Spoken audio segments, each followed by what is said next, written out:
Cut. Good evening, everyone.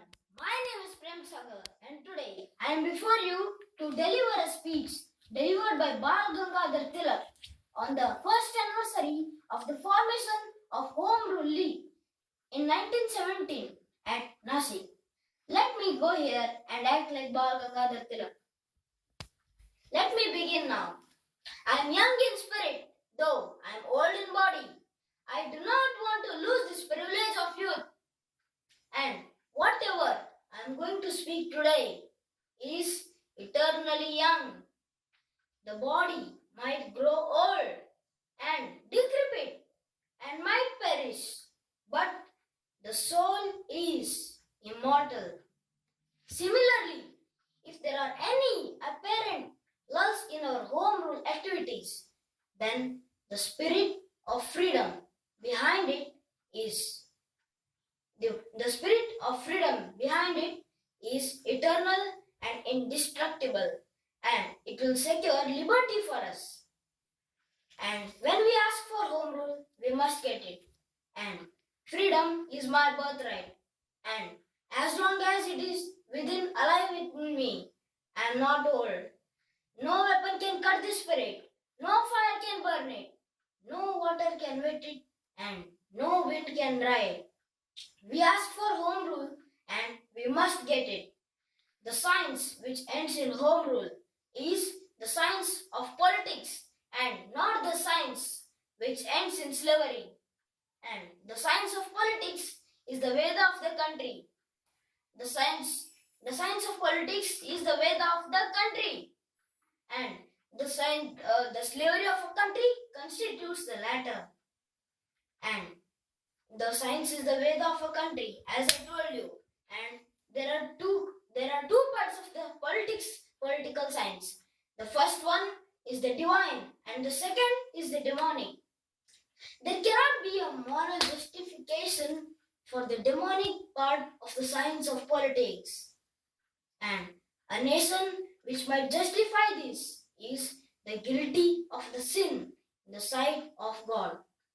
And some people do, but some people do not have the courage to justify what is right and what is wrong or what is harmful for them.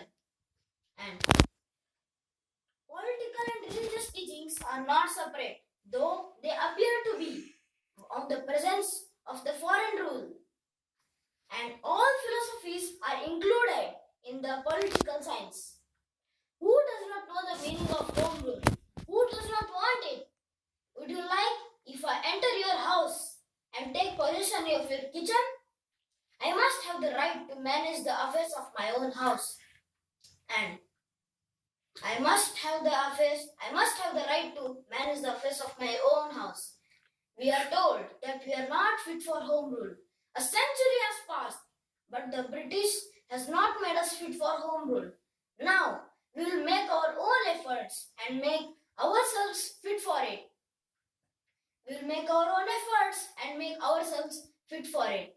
And making any irrelevant excuses, holding any temptations, and making any other offers will be putting a stigma on the English policy.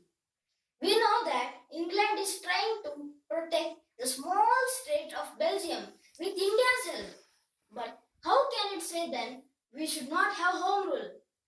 We must have it. And it should not say that we should never have home rule. We must have it. And we know that home rule is the most important for a country to develop. And in practical politics, there are some futile objections that are made to oppose us for our desire for Swaraj. Illiteracy is one of those objections, but to my mind, it ought not to be allowed to stand in our way. For us, it would be sufficient even if the illiterates have a vague conception of Swaraj, just as it all goes well with them, if simply they have a hazy idea about God. Who can manage their own affairs efficiently may be illiterates, but they are not idiots. They are as intelligent as any of our citizens. citizens or educated citizens. And we should not blame them for their illiteracy. We should give them a part in the home rule.